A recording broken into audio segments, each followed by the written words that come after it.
관련 문제가 또 터졌습니다. 이번에는 체육계에서 터졌습니다. 미스터로트의 진달래, 싱어게인의 요아리, 이 요아리 씨 문제는 아직 100% 완벽하게 증명된 것은 아니지만 어쨌든 구설수에 올라 있습니다, 현재. 근데 이번에는 여자 프로배구단 선수 이재영, 이다영, 이 두 선수는 국가대표이기도 하고 지금 흥국생명 소속입니다. 흥국생명에는 세계적인 배구 선수 김연경이 소속한 팀이기도 합니다. 근데 이 이재영, 이다영은 쌍둥이 자매로 학폭 문제가 불거지자 인정했습니다. 인정하고 사과의 뜻을 전했습니다. 하지만 이제 피해자들은 글 하나로 10년의 세월이 잊혀지고 용서되는 것은 아니다. 그러면서 이들은 초등학교 시절 학내 배구단으로 활동하면서 단체 사진을 공개하고 가해자들은 진심 어린 사과를 요구한다고 올렸습니다. 지금도 피해자가 총 4명이지만 더 있다. 피해자가 한 20여 피해자가 더 있고 지금은 구체적으로 이름을 못 밝히는 것은 뭔지 하고 나면 또 두렵죠. 이 폭로를 하고 나면 또 제3의 제2의 제3의 또 가해가 올 것 같아서 왜 이 두 사람은 지금 국가대표이고 기업에서도 꽤 성공한 케이스이기 때문에 그래서 20여 건에 해당하는 피해 사실을 아주 구체적으로 올렸습니다.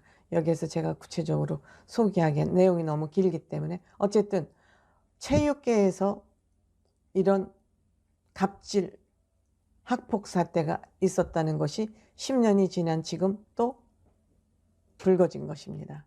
이들은 인스타그램에 사과문을 올리고 철없던 지난날 저질렀던 다 철없었죠. 철없기 때문에 했지만 지금 뭐 철 있는 사람들도 폭력은 체육계에선 특히 계속되고 있죠. 이 체육계의 폭행 문제는 정말 엄히 다스려야 된다고 생각합니다. 운동하는 것도 힘들어 죽겠는데 여기에 정신적인 폭행, 육체적인 폭행이 끊이질 않고 있습니다.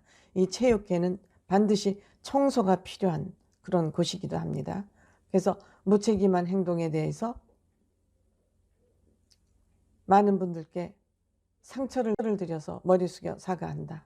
그리고 이제라도 고통을 받았던 이재영은 친구들이 받아준다면 직접 찾아뵙고 사죄하겠다. 이렇게 사과의 뜻을 전했습니다. 어쨌든 어렸을 때 물론 철없는 시절이긴 하지만 이것이 뒤늦게 불거지면서 지금 이 여학생들의 학폭 문제가 이렇게 폭력이나 이런 것은 예전에 우리 생각할 때는 남성들에게만 있는 건 줄 알았어요. 여성들에게는 감히 생각할 수도 없는 일들이 지금은 마구마구 벌어지고 있는 거예요. 이것도 남녀 평등이라고 봐야 될지는 잘 모르겠지만 어쨌든 여성 폭력이 더 무섭다고 하는 선생님들도 계십니다. 제가 이렇게 학폭 문제가 불거질 때마다 비판하고 너 꺼져, 너는 여기 지구에서 너는 정말 쭈그리고 아무것도 하지 말고 비난받으면서 살아야 된다고 이렇게 비판하기는 굉장히 쉽습니다. 비판하기는 쉽습니다. 하지만 우리는 이 사건이 일어났을 때 비판하기보다 이러한 일이 일어나지 않도록 어떻게 할 것이냐, 예방책을 더 세우는 것이 중요한데 우리 기성세대나 어른들은 어른이라는 이유로 또 법을 집행하는 경찰이나 법관이나 법조인이라는 이유로 이들을 단죄하는 거에만 초점을 맞추고 있습니다. 사후 약방문이라고 문제가 일어나고 난 다음에 이거를 해결하는 거 아무 의미 없습니다. 예방적 차원의 정책과 예방적 차원의 액션이 있어야 됩니다. 우리 어른들에게 책임이 없냐? 어른들이 더 큽니다. 청소년의 문제는. 이 청소년들이 다 폭행하고 남들 돈을 뺏고 이런 사람들은 가정적으로 불안한 가정의 자녀들이 많습니다. 경제적으로 여유가 없거나 양 부모가 이혼을 했거나 조선 가정에서 자라거나 사회적으로 정말 무시를 당하거나 이러는 학생들이 마음에 원한이 쌓입니다. 그 원한을 쌓고 쌓다 이것이 어디로 터지느냐, 이렇게 보니까 나보다 좀 약해 보이는 대상을 찾아서 거기에 자기 분풀이를 하는 겁니다. 힘 있는 사람으로부터 받은 그 치욕감을, 무시받은 그 마음을 쌓다가 자기보다 약한 사람을 찾아서 공격성이 글로 나타나는 겁니다.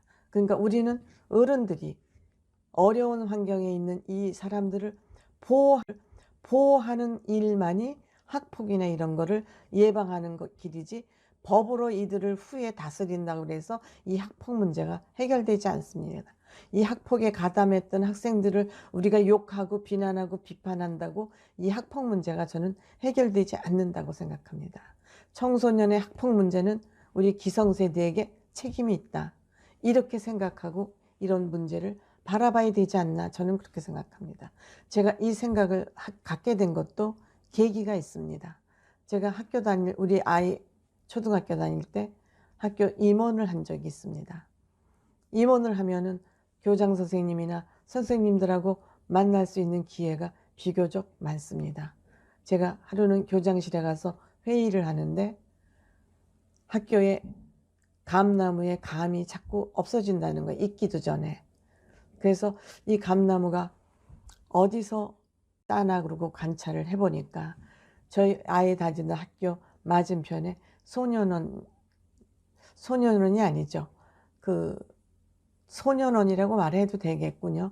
엄마 아버지들이 없는 캐톨릭에서 운영하는 복지원 아이들이 저희 아이 다니는 학교를 다니고 있습니다. 그러니까 걔네들끼리 모여서 그 감나무의 감이 익기도 전에 자꾸 따는 거예요. 초등학생이니까 이제 열매가 이렇게 열려 있으니까 신기하고도 그러고 또 군중 심리도 있고 그러니까 그걸 자꾸 따니까 교장 선생님이 그걸 이렇게 보고 계시다가, 교장 선생님은 아시죠? 그 학생들이 부모 없이 그 복지시설에서 성장하고 있다는 걸 아시죠? 그래서 교장 선생님이 모르는 척하고 불러다가 이렇게 얘기를 하셨대요. 예, 저 감나무의 감이 익기도 전에 자꾸 떨어지는데 어디로 누가